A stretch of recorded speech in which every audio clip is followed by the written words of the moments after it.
नमस्कार दोस्तों, मैं हूं आगम सिंह सिसोदिया। देहरादून में आप सभी का स्वागत है। अगर आप उत्तराखंड की राजधानी देहरादून घूमने का टूर प्लान बना रहे हैं और ये जानना चाहते हैं कि यहाँ की फेमस टूरिस्ट प्लेसेस कौन कौन सी हैं, तो आज हम आपको देहरादून के लिए कंप्लीट गाइड करेंगे। सबसे पहले तो हम आपको लेकर चलेंगे उन सभी फेमस टूरिस्ट प्लेसेस की ओर जो कि देहरादून टूर के दौरान आपको ज़रूर देखनी चाहिए, ज़रूर एक्सप्लोर करनी चाहिए, और उन सभी प्लेसेस को आपको अच्छे से दिखाएंगे जिससे कि आपको ऐसा अनुभव होगा कि आप हमारे साथ देहरादून घूम रहे हैं। और साथ ही हम आपको ये जानकारी भी देंगे कि कैसे आप देहरादून के लिए पहुंच सकते हैं, बजट फ्रेंडली अच्छे होटल्स आपको कहां मिल जाएंगे और अच्छा फूड आप कहां ट्राई कर सकते हैं, देहरादून घूमने में आपको कितने दिनों की आवश्यकता होगी।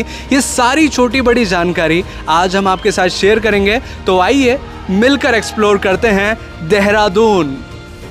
इस टूर के दौरान जिन स्थानों को हम घूमेंगे वे कुछ इस तरह से होंगे कि सबसे पहले हम चलेंगे सहस्त्रधारा के लिए, जो कि एक प्राकृतिक स्थान है और देहरादून की एक मशहूर टूरिस्ट प्लेस है। सहस्त्रधारा के बाद हम चलेंगे माल देवता नामक स्थान के लिए, जो कि यंगस्टर्स के बीच बहुत ज़्यादा मशहूर है और एक खूबसूरत पिकनिक स्पॉट है। माल देवता के बाद हम चलेंगे रॉबर्स केव को एक्सप्लोर करने, जो कि एक 600 मीटर लंबी थ्रिलिंग और एडवेंचरस गुफा है। रॉबर्स केव के बाद हम चलेंगे मैंड्रोलिंग मोनेस्ट्री के लिए, जो कि एक यूनिक स्थान है जहां पर हम एक्सप्लोर करेंगे बौद्धिज्म कल्चर को। मैंड्रोलिंग मोनेस्ट्री के बाद हम चलेंगे FRI, जो कि है फॉरेस्ट रिसर्च इंस्टीट्यूट, जहां पर कई सारी बॉलीवुड मूवीज़ जैसे कि स्टूडेंट ऑफ द ईयर 2 की शूटिंग हुई है। लेकिन बस इतना ही नहीं, देहरादून में और भी कई सारे स्थान हैं जिन्हें हम एक्सप्लोर करेंगे। सबसे पहले हम चल रहे हैं सहस्त्रधारा के लिए, जिसका डिस्टेंस देहरादून रेलवे स्टेशन से लगभग 19 किलोमीटर्स का है।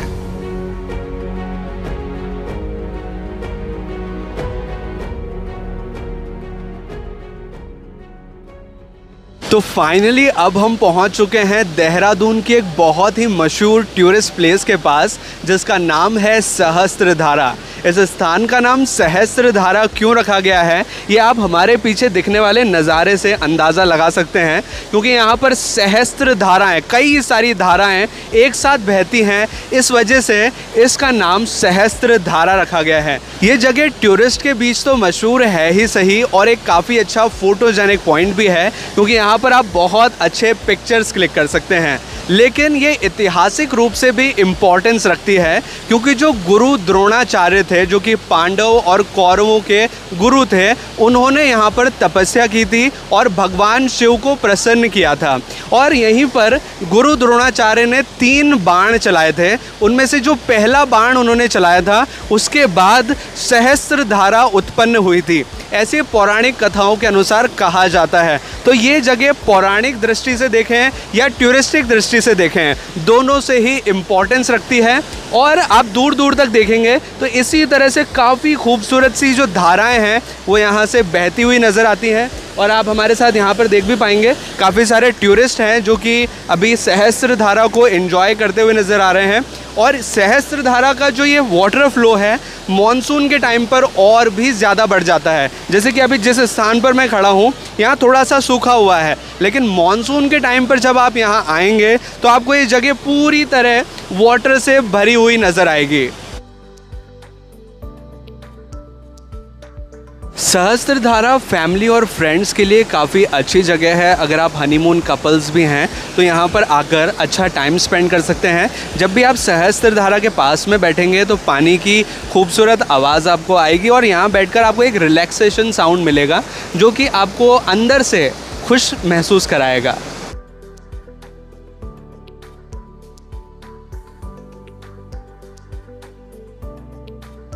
सहस्त्रधारा के आसपास आपको कई सारे कैफ़ेज़ और रेस्टोरेंट्स भी नज़र आएंगे। जैसे कि आप यहाँ पर देख सकते हैं, काफ़ी सारे ये रेस्टोरेंट टाइप के बने हुए हैं और एक ही नहीं है, कई सारे। इस लाइन पे भी देखेंगे और दूसरी लाइन पे भी देखेंगे तो कई सारे आपको कैफ़ेज़ और रेस्टोरेंट्स नज़र आएंगे। एक्चुअल में इनकी लोकेशन काफ़ी अच्छी है, बिल्कुल सहस्त्रधारा के पास में ही ये बने हुए हैं। तो अगर आप चाहें तो यहाँ पर भी बैठकर कुछ फूड ट्राई कर सकते हैं। सहस्त्रधारा के पास आपको लॉकर फैसिलिटी भी नज़र आएगी, जहाँ पर आप 100 रुपीज़ प्रति घंटे के हिसाब से चार्ज करके अपना सामान यहाँ पर रख सकते हैं।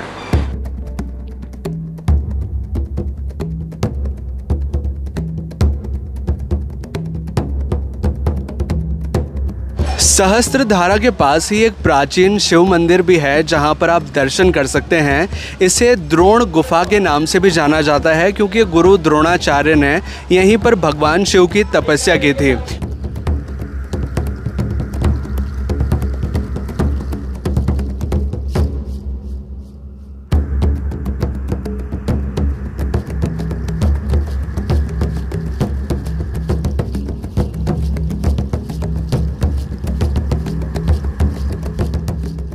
मंदिर के पास में ही देखें तो गुरु द्रोणाचार्य का एक बहुत ही खूबसूरत सा स्टैचू यहाँ पर बना हुआ है। और साथ ही सबसे इंटरेस्टिंग चीज़ जो यहाँ देखने मिलती है कि जो सहस्त्रधारा का एक्चुअल ओरिजिन प्लेस है वो आपको यहाँ नज़र आएगा। सहस्त्रधारा मतलब कई सारी धाराएं होती हैं, और यहाँ से ऊपर से आप गिरते हुए देखेंगे तो कई सारी धाराएं आपको नज़र आएंगी। और साथ ही पीछे की ओर देखेंगे तो जो सहस्त्रधारा का जो एक्चुअल वाटर फ्लो वाला सीन है वो आपको नज़र आएगा। और काफ़ी सारे टूरिस्ट इस स्पॉट पर नज़र आते हैं, क्योंकि भगवान शिव का मंदिर है जहाँ पर लोग दर्शन करते हैं और साथ ही इस खूबसूरत नज़ारे का आनंद उठाते हैं।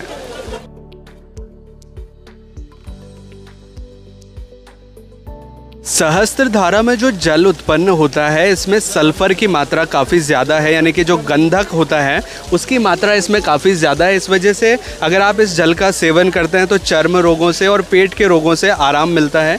इस वजह से जब यहाँ आप देखेंगे तो कई सारे लोग इस तरह से बॉटल्स यहाँ पर लेकर आते हैं और पानी को भर कर ले जाते हैं, क्योंकि इस पानी को पवित्र पानी और एक आयुर्वेदिक जड़ी बूटी की तरह से माना जाता है।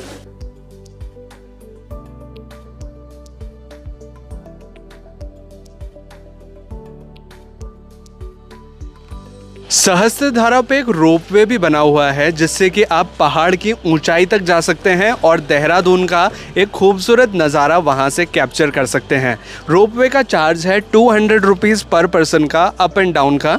और रोपवे के चार्जेस के अलावा यहाँ पर कुछ और एक्टिविटीज़ हैं जो कि रोपवे के चार्ज में इंक्लूड होती हैं। यहाँ पर कुछ पिक्चर्स भी लगाए हुए हैं उस चीज़ों के, जैसे कि आप यहाँ कुछ गेम्स खेल सकते हैं, ऊपर जाके म्यूज़िक पर डांस वगैरह कर सकते हैं, कुछ गार्डन वगैरह हैं, कुछ स्टैचूज़ वगैरह बने हुए हैं, उनके साथ भी फ़ोटोज़ क्लिक कर सकते हैं।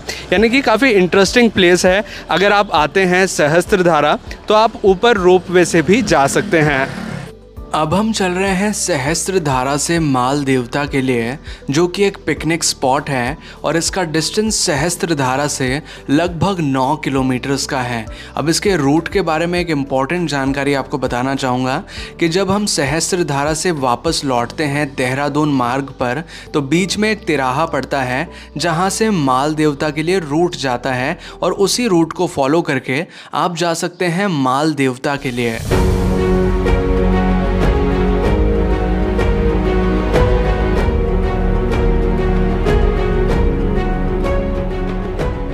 देहरादून के एक और फेमस स्थान पर अब हम पहुंच चुके हैं, जिसका नाम है माल देवता। ये एक प्राकृतिक पर्यटक स्थान है जो कि जो टूरिस्ट होते हैं उनके बीच में बहुत ज़्यादा मशहूर है। इसकी मशहूर होने के पीछे कारण ये है कि एक तो यहाँ पर नदी बहती है, इस तरह से वाटर फ्लो होता है, और साथ ही जो पहाड़ों का नज़ारा है वो यहाँ से बेहद खूबसूरत नज़र आता है। ये जगह यंगस्टर्स के बीच में, कपल्स के बीच में या बैचलर्स के बीच में बहुत ज़्यादा फेमस है, क्योंकि यहाँ कैंपिंग करने का और जो पिकनिक मनाने का एक अलग ही आनंद होता है। जब मॉनसून का सीज़न आता है तो ये जगह पूरी तरह हरियाली से भर जाती है। हालांकि अभी हम जिस मंथ में यहाँ पर हैं ये मंथ है मार्च का, और मार्च महीने में भी यहाँ काफ़ी सारी हरियाली है। लेकिन जब मॉनसून का सीज़न आता है तो ये जगह पूरी तरह से पानी से भर जाती है। अभी तो पानी का लेवल बहुत कम है, लेकिन जब मॉनसून होता है तो ये पूरी नदी एक साथ बहती है और मतलब पानी का एक अलग ही खूबसूरत नज़ारा नज़र आता है। और साथ ही ये जगह एक तरह से पहाड़ों के बीच में है, क्योंकि आप देखेंगे तो चारों तरफ आपको पहाड़ नज़र आएंगे और बीच में ये एक लैंड वाला एरिया नज़र आएगा। तो ये एक अलग ही सीनरिक व्यू प्रोवाइड करता है।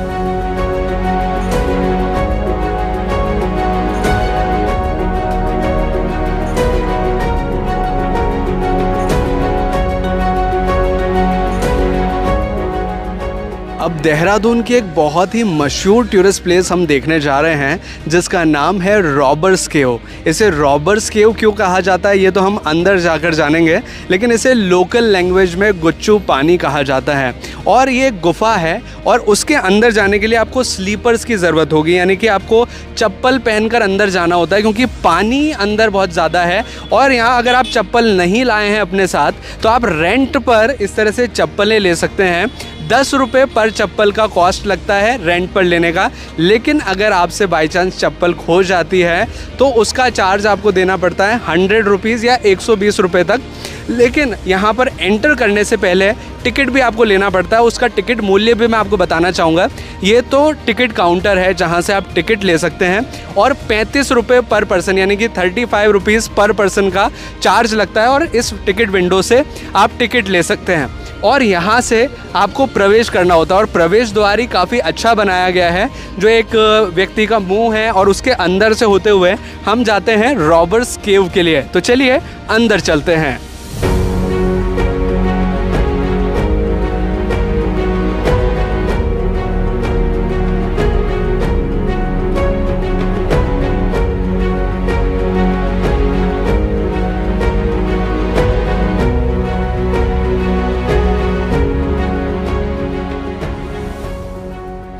तो फाइनली लगभग 100 से 200 मीटर का रास्ता पार करके हम पहुंच चुके हैं रॉबर्स केव के मुख्य एंट्री पॉइंट पर। यहाँ से जो गुफ़ा है उसकी शुरुआत होती है और इस गुफ़ा की खास बात आप देख सकते हैं कि इस गुफ़ा से इस तरह से पानी बहता है, जो कि इसको और ज़्यादा इंटरेस्टिंग बना देता है।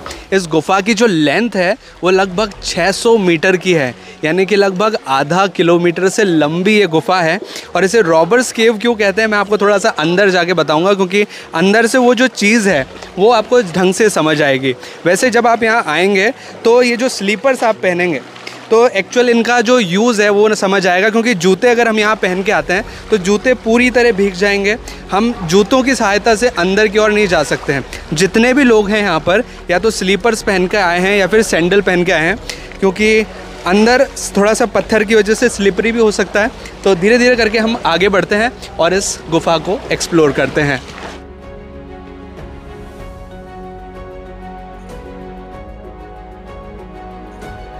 रॉबर्स केव के अंदर हम बढ़ते जा रहे हैं और रॉबर्स केव की खास बात यह है कि जहां हम शुरुआत करते हैं इसमें एंटर करने के लिए, वहां पर इसकी जो चौड़ाई है वो ज़्यादा है, लेकिन जैसे जैसे हम अंदर की ओर बढ़ते जाते हैं इसकी जो चौड़ाई है वो घटती जाती है, यानी कि ये सकड़ी होती जाती है।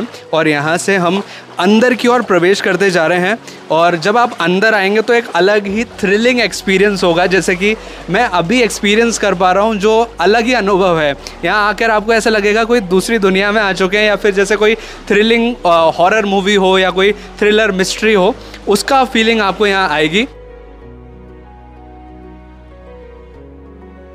गुच्चू पानी के अंदर हमें कुछ टूरिस्ट नज़र आए हैं। मैं उनसे उनका एक्सपीरियंस जानने की कोशिश करूंगा कि उन्हें गुच्चू पानी यानी कि इस रॉबर्स केव में आकर कैसा लग रहा है। नमस्ते मैम।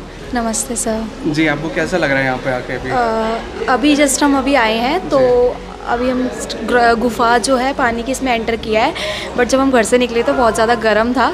और जब हम इस एरिया में आए यहाँ काफ़ी ज़्यादा ठंडा है, तो यहाँ आने के बाद ऐसा लगता है जैसे हम पहाड़ों में पहुँच गए हैं। हाँ जी, तो पहाड़ों की फीलिंग है वो यहाँ आ रही है देहरादून में। रॉबर्स केव के अंदर आने पर आपको कई जगह उजाला नज़र आएगा तो कहीं अंधेरा नज़र आएगा। ऐसा इस वजह से क्योंकि कई जगह गुफ़ा बहुत ज़्यादा चौड़ी है, तो कई जगह ऊपर से ज़्यादा रोशनी नहीं आ पाती, क्योंकि गुफ़ा पतली है और ऊपर से इतनी सनलाइट आ नहीं पा रही है, तो नीचे की तरफ अंधेरा हो जाता है। वैसे आपको थोड़ा उजाला नज़र आ रहा होगा because we are using flash light for here. और एक चीज़ मैं बताना चाहूँगा, ये जो आप देख रहे हैं ये रॉबर्स केव के अंदर ये लाइमस्टोन की गुफ़ा है। मतलब ये जो पत्थर है ये लाइमस्टोन है, जिसे चूना पत्थर कहा जाता है। और अभी आप देखेंगे तो ये चमकता हुआ आपको नज़र आएगा। तो ये एक स्पेशलिटी है इस रॉबर्स केव की। और अंदर आने पर आपको ठंडक का महसूस होगा, मतलब यहाँ अंदर आने पर आपको थोड़ी ठंडाई महसूस होगी, बिकॉज ये चूना पत्थर से बनी हुई दीवारें हैं। और ये जो पूरा का दीवारें क्या बोलेंगे, ये जो गुफा है इसका जो स्टोन है वो लाइम स्टोन है, दैट्स वाई ये थोड़ी जो ठंडक है उसे मेंटेन करके रखता है। और अब गुफा के अंदर आगे बढ़ते जा रहे हैं।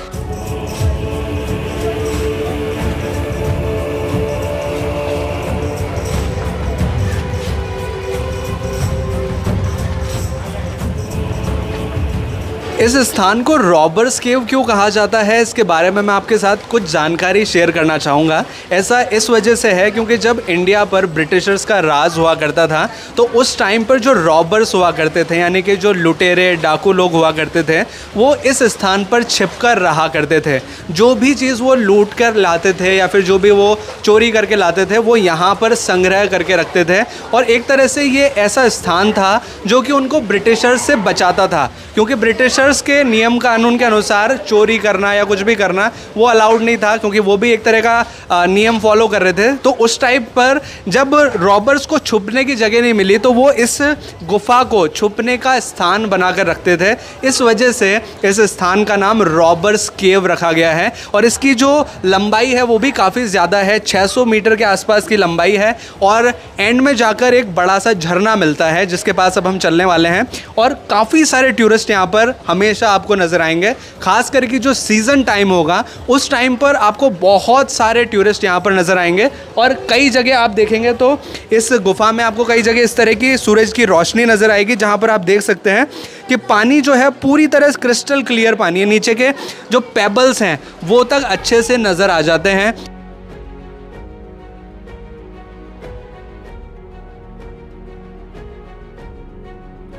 अब मैं गुच्चू पानी के मेन व्यू पॉइंट पर पहुंच चुका हूं, जहां पर एक वाटरफॉल बहता है।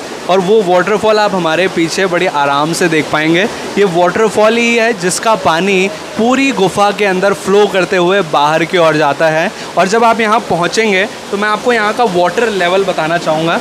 ये जो वाटर लेवल है वो इतना ज़्यादा है कि नीज़ तक ये पानी आ रहा है। और जब आप मॉनसून के टाइम पे यहाँ पे आएंगे तो पानी का लेवल बहुत ज़्यादा बढ़ जाता है। पानी ऐसा भी हो सकता है कि आपके ऊपर तक हिप्स तक आ रहा हो और आपके पूरे कपड़े भीग सकते हैं यहाँ पर आकर। तो एक चीज़ का ज़रूर ध्यान रखें, जब आप यहाँ आएँ तो एक्स्ट्रा पेयरिंग ऑफ क्लोथ्स अपने साथ ज़रूर लेकर आएँ।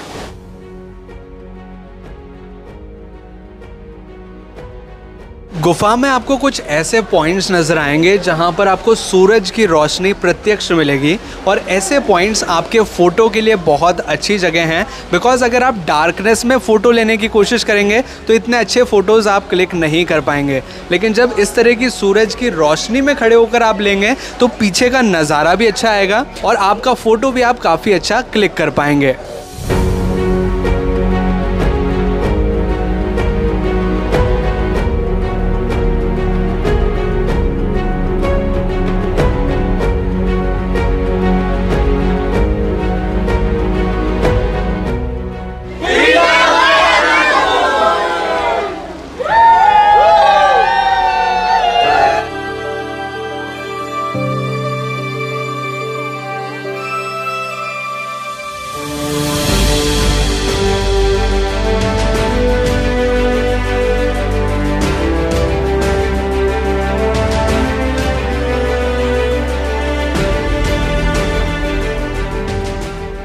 अब हम देहरादून के एक बहुत ही इंटरेस्टिंग स्थान पर पहुंच चुके हैं, जो कि है मेंड्रोलिंग मोनेस्ट्री।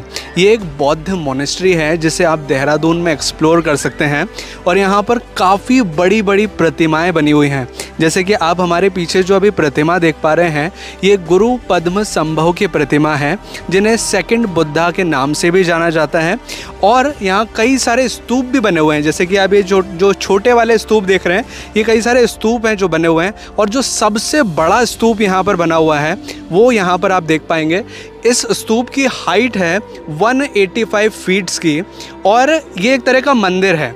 यहाँ ऊपर की साइड हम चलेंगे तो भगवान बुद्ध की काफ़ी बड़ी प्रतिमा नज़र आती है जिनके हम दर्शन कर सकते हैं, और साथ ही नीचे जो लामा लोग होते हैं उनकी पूजा स्थली है, यानी कि यहाँ पर नीचे पूजा अर्चना की जाती है।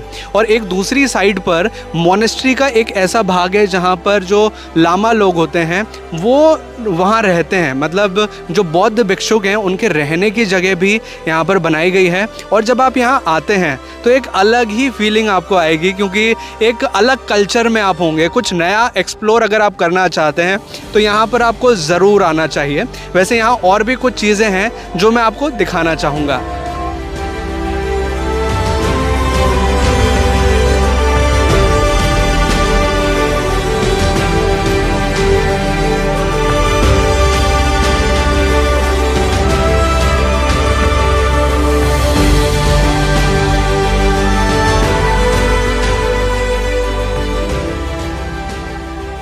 मोनेस्ट्री के अंदर ही एक काफ़ी बड़ा प्रेयर व्हील भी लगा हुआ है, जिसे भी अगर आप चाहें तो यहाँ रोटेट कर सकते हैं।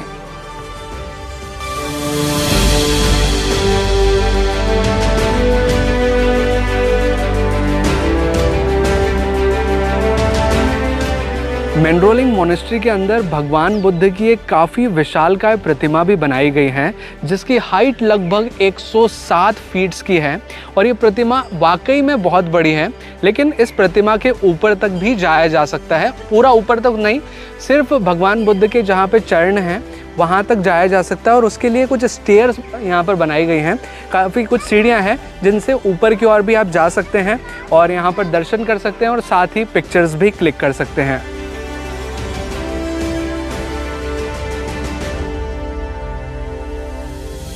भगवान बुद्ध की प्रतिमा के पास भी एक काफ़ी बड़ी प्रेयर व्हील बनी हुई है जिसे आप यहाँ रोटेट कर सकते हैं और अपनी विशेस यहाँ मांग सकते हैं। इस बड़ी व्हील के साथ साथ कुछ छोटे व्हील्स भी हैं जिन्हें भी रोटेट कर सकते हैं। ये इस तरह से ये बौद्धिज्म कल्चर में इस तरह की प्रेयर व्हील्स होती हैं जिन्हें घुमा करके अपनी विशेस आप मांग सकते हैं और एक तरह से प्रार्थना करने का एक तरीका है। भगवान बुद्ध की प्रतिमा के पास जो ये प्रेयर व्हील्स बनाई गई हैं ये प्रतिमा के चारों और बनाई गई हैं, यानी कि जब आप यहाँ आएंगे तो पूरे के पूरे सराउंडिंग के अंदर इसी तरह की प्रेयर व्हील्स हैं जिन्हें आप रोटेट कर सकते हैं। पूरे के पूरे एरिया में ये प्रेयर व्हील्स लगाई गई हैं।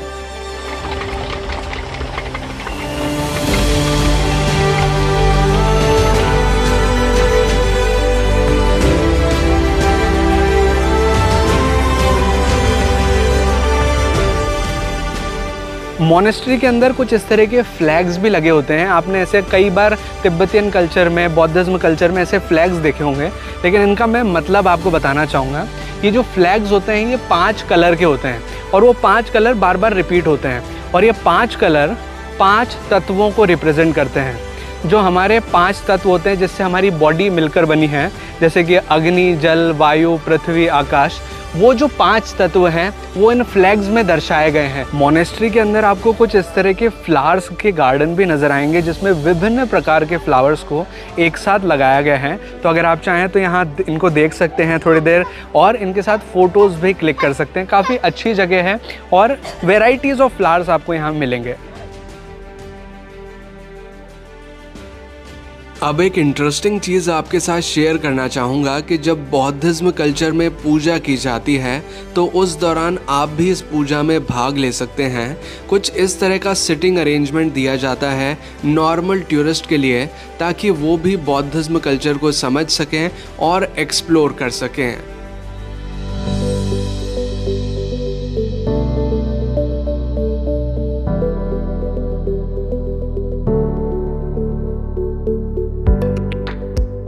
अब देहरादून के एक पवित्र स्थान पर हम पहुंच चुके हैं जिसका नाम है टपकेश्वर महादेव मंदिर। इसका नाम टपकेश्वर महादेव मंदिर क्यों है इसके बारे में तो मैं आपको जानकारी दूंगा, लेकिन ऐतिहासिक रूप से ये मंदिर बहुत ही इम्पोर्टेंस रखता है बिकॉज़ यहाँ पर जो कौरव और पांडव के गुरु थे, गुरु द्रोणाचार्य, उन्होंने तपस्या की थी और एक तरह से उनका ये निवास स्थान था। और जो उनके पुत्र थे अश्वत्थामा, उनका भी जन्म यहीं पर हुआ था इसी स्थान पर और भगवान महादेव ने उन्हें यहीं पर दर्शन दिए थे।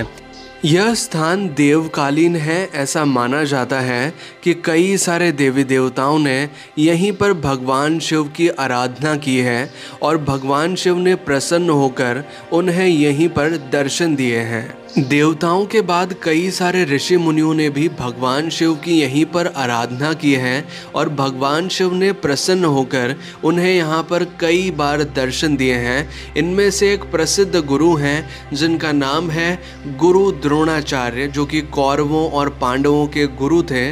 उन्होंने भी यहीं पर भगवान शिव की आराधना की है और ये जो शिवलिंग यहाँ पर विराजमान है, इसी स्थान पर भगवान शिव ने प्रकट होकर गुरु द्रोणाचार्य को दर्शन दिए हैं। और ऐसा माना जाता है कि गुरु द्रोणाचार्य ने जो धनुर्विद्या सीखी है वह स्वयं भगवान शिव से सीखी है और गुरु द्रोणाचार्य के जो पुत्र हैं अश्वत्थामा, उनकी जन्मस्थली भी यही है। यही वह स्थान है जहां पर अश्वत्थामा का जन्म हुआ था और इसी स्थान पर अश्वत्थामा ने एक पैर पर खड़े होकर भगवान शिव की तपस्या की थी। तपस्या से प्रसन्न होकर भगवान शिव ने यहाँ पर दूध की धारा प्रकट की और वो धारा भगवान शिव के शिवलिंग पर गिरने लगी।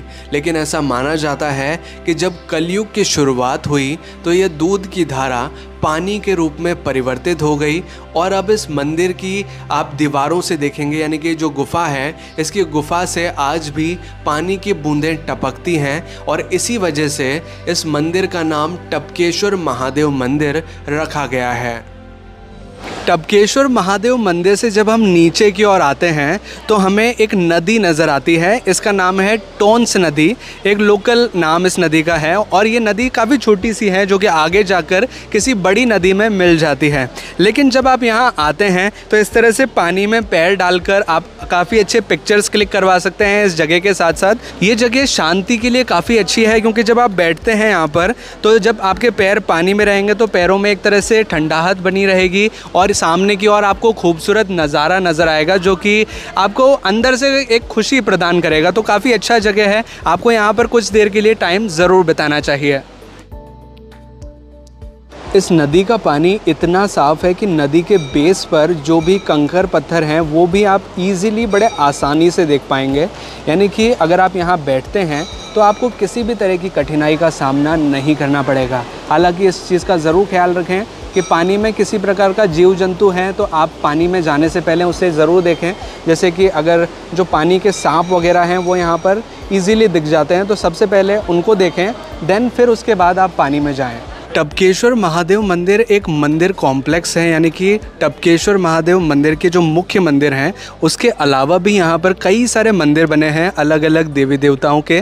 जैसे कि सामने की और है संतोषी माता का मंदिर, यहाँ है भोलेनाथ का एक प्रतिमा है, यहाँ पर मंदिर बना हुआ है। सामने की तरफ देखें तो बजरंगबली की काफ़ी बड़ी विशालकाय प्रतिमा है जिनके आप दर्शन कर सकते हैं। सामने माता वैष्णो देवी का मंदिर है और भी काफ़ी सारे यहाँ पर मूर्तियाँ हैं भगवान की, देवी देवताओं की, जिनके आप यहाँ दर्शन कर सकते हैं। टपकेश्वर महादेव मंदिर में जब हम दर्शन के लिए आए थे, ये शिवरात्रि के बाद का दूसरा दिन था और इस दौरान मंदिर में तो काफ़ी सारे श्रद्धालु थे ही सही, लेकिन मंदिर के बाहर एक काफ़ी बड़ा मेला भी लगा हुआ था जिसमें काफ़ी सारे स्टॉल्स थे, काफ़ी सारी दुकानें थीं। लेकिन इस मेले की सबसे ज़्यादा खास बात यह है कि इस मेले में काफ़ी सारी चीज़ें बहुत कम दाम में, बहुत सस्ते में उपलब्ध हो जाती हैं जो कि काफ़ी यूज़फुल भी हैं।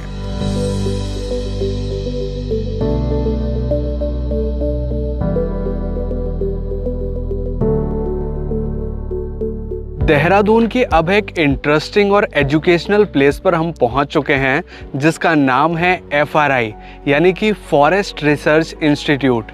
और ये आपने सीन कई सारी मूवीज़ में देखा होगा, जैसे कि student of the year 1, student of the year 2, जो जीनियस मूवी है उसमें, और कई सारी मूवीज़ में इस इंस्टीट्यूट के अंदर शूटिंग की गई है।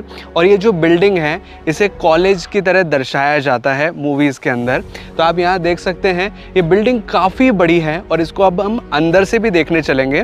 इस बिल्डिंग में घूमने का चार्ज लगता है 15 रुपीज़ पर पर्सन का, एक व्यक्ति के हिसाब से। और अगर आप अपनी कार यहाँ पर ला रहे हैं या फिर आपके साथ टैक्सी है तो उसका 40 रुपीज़ का चार्ज लगता है। FRI का जो टिकट मिलता है ये इसके एंट्री गेट पे मिलता है, जो कि इस मेन बिल्डिंग से लगभग 1.3 किलोमीटर्स के डिस्टेंस पे है, यानी कि 1.5 किलोमीटर पहले ही इसका एंट्री गेट आ जाता है। वहाँ से हमें टिकट परचेज करना होता है और उसके बाद हम अपनी गाड़ी से अंदर आ सकते हैं।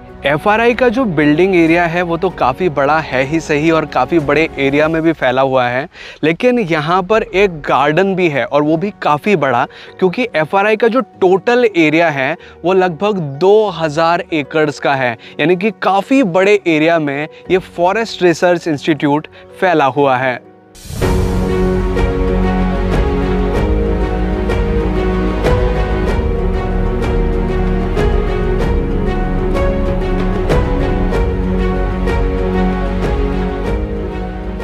फॉरेस्ट रिसर्च इंस्टीट्यूट के अंदर अब हमने प्रवेश कर लिया है और इस इंस्टीट्यूट की खास बात यह है कि इसे ब्रिटिशर्स काल में बनाया गया था।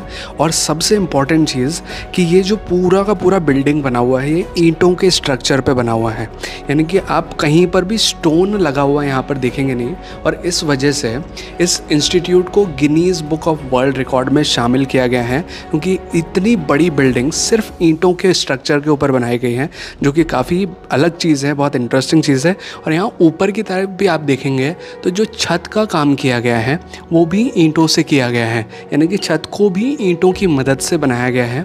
और इंस्टीट्यूट के अंदर 6 अलग अलग म्यूज़ियम्स हैं जिन्हें भी आप यहाँ देख सकते हैं।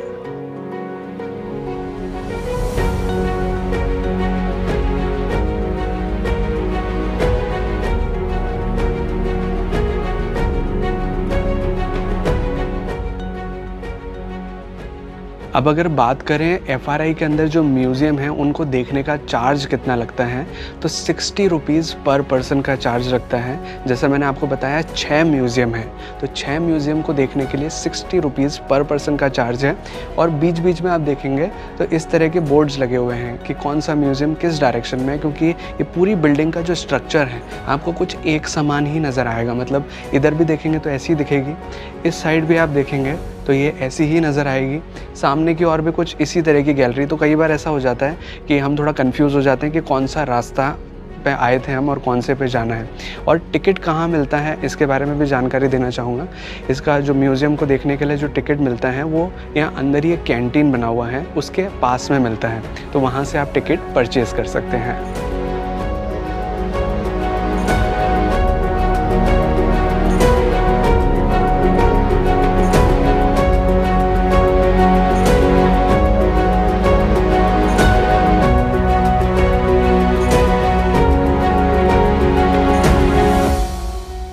फॉरेस्ट रिसर्च इंस्टीट्यूट एक ऐसा इंस्टीट्यूट है जहां पर फॉरेस्ट के रिगार्डिंग रिसर्चेस की जाती हैं, एजुकेशंस दी जाती हैं फॉरेस्ट के रिगार्डिंग, यानी कि डिफरेंट वैरायटी के जो वेजिटेशंस होते हैं, जो अलग अलग वनस्पतियां होती हैं, उनके बारे में यहाँ पर जानकारी प्राप्त कर सकते हैं और उनके ऊपर रिसर्च की जाती है। इस वजह से काफ़ी सारे स्टूडेंट्स यहाँ पर विज़िट करने के लिए भी आते रहते हैं।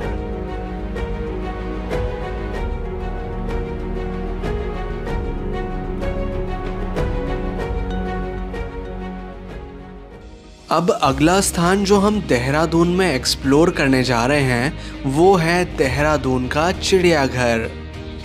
देहरादून ज़ू के अंदर प्रवेश करने के लिए हमें 30 रुपीज़ पर पर्सन का टिकट लेना होता है और टिकट काउंटर बाहर ही बना हुआ है। लेकिन ज़ू के अलावा अंदर एक्वेरियम भी है। अगर आप एक्वेरियम भी देखना चाहते हैं तो उसका चार्ज लगता है 50 रुपीज़ पर पर्सन का। तो अभी हमने दोनों के टिकट ले लिए हैं, एक्वेरियम का भी और ज़ू का भी, और अंदर की ओर अब हम प्रवेश कर रहे हैं। देहरादून ज़ू में कई प्रकार के वाइल्ड एनिमल्स हैं और हमारी शुरुआत होती है बर्ड्स वाले सेक्शन के साथ, जहां पर विभिन्न प्रकार के पक्षी हैं। यहां पर कुछ पक्षियों के बारे में मैं आपको कुछ जनरल जानकारी देने की भी कोशिश करूंगा ताकि आप इन पक्षियों के बारे में थोड़ा और जान सकें।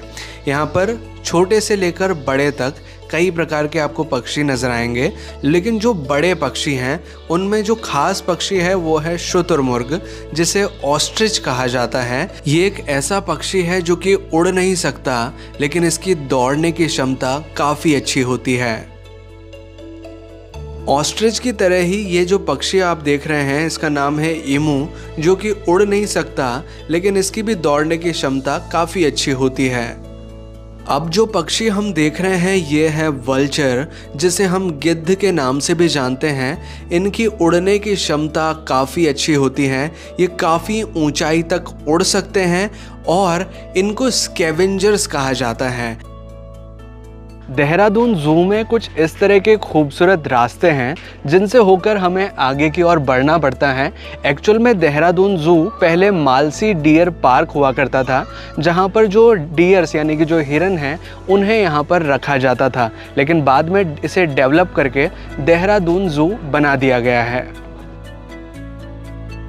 इस एनक्लोजर में हम देख रहे हैं क्रोकोडाइल्स को, जिन्हें हम हिंदी में मगरमच्छ के नाम से जानते हैं।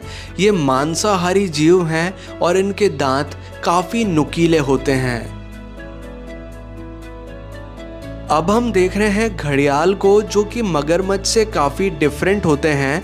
इनका जो मुंह होता है वो काफ़ी पतला होता है, हालांकि जब हम मगरमच्छ का मुंह देखते हैं तो वो काफ़ी चौड़ा होता है। ज़ू के अंदर एक स्नेक हाउस भी बनाया हुआ है, जहां पर विभिन्न प्रकार के सांपों को हम देख सकते हैं।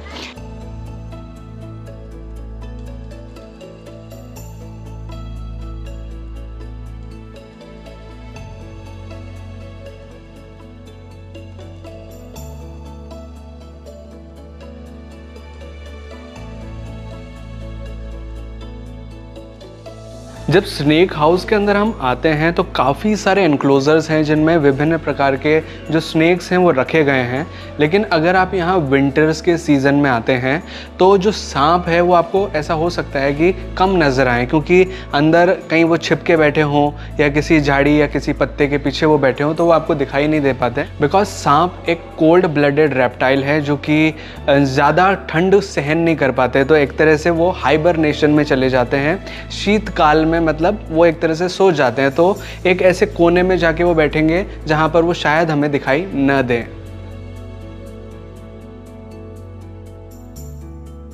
देहरादून ज़ू के अंदर बने एक्वेरियम में अब हमने प्रवेश कर लिया है और यहाँ पर काफ़ी सारे फिश टैंक्स हैं जिनके अंदर विभिन्न प्रकार की मछलियों को रखा गया है। और शुरुआत होती है इस वाले फ़िश टैंक के साथ और फिर आगे बढ़ते हुए हम कई सारी फिशेस और जो एक्वेटिक जीव हैं उन्हें देखेंगे।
ज़ू के अंदर एक कैक्टस गार्डन भी बना हुआ है जहां पर विभिन्न प्रकार के कैक्टस प्लांट्स हम देख सकते हैं। इस गार्डन के अंदर एंटर करने का प्रवेश शुल्क लगता है 10 रुपीज़ पर पर्सन का, जो कि आप मेन काउंटर से ही परचेज कर सकते हैं। इस चिड़ियाघर में फ़िलहाल टाइगर, लायन या लेपर्ड नहीं है और किसी भी तरह का बड़ा कार्निवोर जीव अभी इस चिड़ियाघर में मौजूद नहीं है, लेकिन इन फ्यूचर में ऐसा हो सकता है कि इन जीवों को भी आप यहाँ पर देखें। देहरादून से मसूरी जाने वाले मार्ग पर एक प्रसिद्ध मंदिर पड़ता है जो कि है श्री प्रकाशेश्वर महादेव मंदिर, जहां पर अब हम दर्शन करने आ चुके हैं। ये मंदिर प्रसिद्ध है स्फटिक शिवलिंग के लिए। स्फटिक शिवलिंग का अर्थ है कई लाखों साल पुरानी जमी हुई बर्फ जो कि क्रिस्टलाइज होकर के अब पत्थर के रूप में परिवर्तित हो गई है। तो देहरादून के इन सभी स्थानों को देखने के बाद अगर आप देहरादून घूमने का टूर प्लान बना रहे हैं तो अब मैं आपको जानकारी देता हूं कि कैसे आप अपना ट्रिप प्लान कर सकते हैं। आपके पास दो ऑप्शंस हैं। पहला ऑप्शन कि आप अपने अरेंजमेंट स्वयं ही करें और सेल्फ प्रिपरेशन के साथ देहरादून घूमें। इसके लिए आपको इन इलाकों की जानकारी होना बेहद ज़रूरी है और वो जानकारी अब मैं आपको देने वाला हूँ। और दूसरा ऑप्शन भी मैं आपको बताऊँगा जो कि है टूर पैकेज लेने का, क्योंकि हमने एक टूर पैकेज लिया था जिससे कि हमने देहरादून, मसूरी, ऋषिकेश और हरिद्वार ये सारे प्लेसेस देखे। लेकिन सबसे पहले बात करते हैं कि अगर आप सेल्फ टूर प्लान कर रहे हैं तो कैसे आ सकते हैं। सबसे पहले बात करेंगे कि कितने दिनों की आपको आवश्यकता होगी देहरादून घूमने के लिए। देहरादून घूमने के लिए आपके लिए 1 से 2 दिन सफिशिएंट रहेंगे। अगर आप जल्दी जल्दी देखना चाहते हैं तो 1 दिन सफिशिएंट है। जो मेन स्थान कवर करना चाहते हैं तो 1 दिन काफ़ी है। अदरवाइज आपके लिए 2 दिन सफिशिएंट रहेंगे जिसमें कि आप सारे प्लेसेस को आराम से घूम सकते हैं। देहरादून घूमने के लिए अगर आप चाहें तो स्कूटी या बाइक को रेंट पर भी ले सकते हैं। इस तरह की आपको काफ़ी सारी शॉप्स यहाँ पर नज़र आ जाएंगी जहाँ से आप स्कूटी या बाइक रेंट पे ले सकते हैं। स्कूटी का रेंट लगभग 400, 500 या 600 तक होता है, डिपेंड ऑन कि कौन सा मॉडल है, किस तरह की स्कूटी है। लेकिन ये जो प्राइजेज़ हैं ये सीज़न के हिसाब से बढ़ सकते हैं। लगभग 1000-1200 भी कई बार इन गाड़ियों के लिए चार्ज किया जाता है जब सीज़न टाइम होता है, यानी कि बहुत ज़्यादा क्राउड होता है तो उस टाइम पे इनके रेट ज़्यादा होते हैं। अदरवाइज़ आप एक नॉर्मल रेट में इन्हें रेंट कर सकते हैं और देहरादून को घूम सकते हैं। और अगर बात करें देहरादून में आप कहाँ पर रुक सकते हैं और कहाँ पर आपको अच्छा फूड मिल जाएगा, तो देहरादून रेलवे स्टेशन के पास आपको काफ़ी सारे होटल्स मिल जाएंगे जहाँ पर आप स्टे कर सकते हैं बिल्कुल बजट फ्रेंडली तरीके से। और यहाँ पर काफ़ी सारे आपको रेस्टोरेंट्स और ढाबे भी नज़र आएंगे जहाँ पर आप बहुत ही बजट फ्रेंडली तरीके से अच्छा फूड ट्राई कर सकते हैं। जस्ट रेलवे स्टेशन के पास में ही ये सारे प्लेसेस आपको ईजिली मिल जाएंगे। देहरादून में जिस होटल में हम स्टे कर रहे हैं उस होटल का रूम टूर मैं आपको कराना चाहूँगा। ये हमारा होटल रूम है देहरादून का, जिसे मैं आपको थोड़ा अंदर से दिखाना चाहूँगा। ये रूम आप देखेंगे तो काफ़ी लग्जीरियस है और काफ़ी नीट एंड क्लीन है। इसमें साफ़ सफाई का बहुत अच्छे से ख्याल रखा गया है और सारा वो इसमें फैसिलिटीज़ दी गई हैं जो कि एक होटल रूम में होनी चाहिए। और साथ ही इस रूम का जो टॉयलेट एरिया है, जो बाथरूम है, वो भी काफ़ी साफ़ सुथरा है। मैं आपको यहाँ अंदर से थोड़ा दिखाना चाहूँगा। ये जो टॉयलेट एरिया है पूरी तरह साफ़ सफाई का इसमें ख्याल रखा गया है। और ये रूम की ख़ास बात की एक बालकनी रूम है, यानी कि यहाँ से बाहर का नज़ारा काफ़ी अच्छा नज़र आता है। थोड़ा सा मैं आपको बालकनी पे दिखाना चाहूँगा। ये जो बालकनी है यहाँ से बाहर का नज़ारा नज़र आता है और साथ ही बालकनी में बाथ टब की सुविधा भी दी गई है। तो अगर आप चाहें तो यहाँ बैठकर स्नान कर सकते हैं और बाहर के नज़ारों का आनंद भी ले सकते हैं।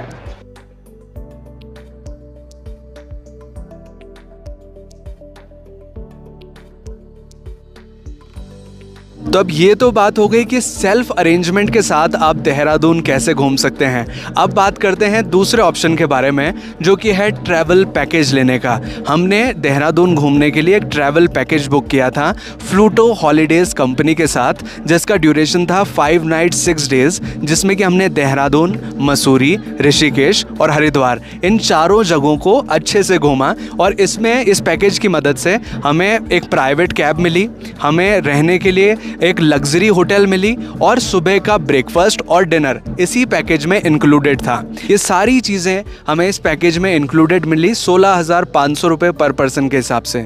लेकिन ये पैकेज आपके लिए सस्ता भी पड़ सकता है अगर आप मेंबर्स थोड़े ज़्यादा हो जाएं। और वो कितनी रेट होगी मैं आपको थोड़ा सा बताना चाहूँगा कि अगर आप 4 व्यक्ति आते हैं तो ये रेट आपके लिए 14,500 रुपये पड़ती है पर पर्सन के हिसाब से। सारी फैसिलिटीज़ जो मैंने आपको बताई वो सेम रहेंगी। और अगर आप 6 से 7 लोग आते हैं तो इसकी रेट हो जाती है 12,900 रुपये पर पर्सन के हिसाब से। और अगर इससे भी ज़्यादा लोग आप आते हैं तो रेटें और ज़्यादा कम हो जाती हैं। कुल मिला के बात यह है कि जितने ज़्यादा लोग आएंगे उतनी रेट कम होगी, लेकिन फैसिलिटी वही रहेगी। तो पैकेज अगर आप लेना चाहते हैं तो फ्लूटो हॉलीडेज़ कंपनी के साथ अपना ट्रैवल पैकेज बुक कर सकते हैं, क्योंकि हमने फ्लूटो हॉलीडेज़ के साथ काफ़ी अच्छा एक्सपीरियंस हमारा रहा इस पूरे ट्रिप के दौरान। तो अगर आप भी बुक करना चाहते हैं तो फ्लूटो हॉलीडेज़ कंपनी के कॉन्टैक्ट डिटेल्स आपको डिस्क्रिप्शन में मिल जाएंगे, वहाँ से आप उनके साथ कॉन्टैक्ट करके अपना ट्रैवल पैकेज बुक कर सकते हैं। तो ये है देहरादून और देहरादून घूमने से जुड़ी संपूर्ण जानकारी। आई होप कि आपको ये वीडियो अच्छा लगा होगा। अगर आपको ये वीडियो अच्छा लगा है तो प्लीज़ अपना रिव्यू नीचे कमेंट में हमें ज़रूर शेयर करें। हमें कमेंट करके बताएं कि आपको ये वीडियो कैसा लगा है, और वीडियो अच्छा लगा है तो प्लीज़ वीडियो को लाइक भी करें, इसे शेयर करें अपने दोस्तों और अपने फैमिली मेम्बर्स के साथ। और अगर आपने चैनल अभी तक सब्सक्राइब नहीं किया है तो प्लीज़ चैनल को सब्सक्राइब कीजिए, बेल आइकन को दबाकर ऑल पे प्रेस कीजिए, ताकि इसी तरह के वीडियो नोटिफिकेशंस आपको आगे भी मिलते रहें। और अगर आप चाहें तो मुझे इंस्टाग्राम पे भी फॉलो कर सकते हैं। मेरा इंस्टाग्राम आईडी है आगम सिंह सिसोदिया, जिसका लिंक हमने डिस्क्रिप्शन में भी दिया हुआ है।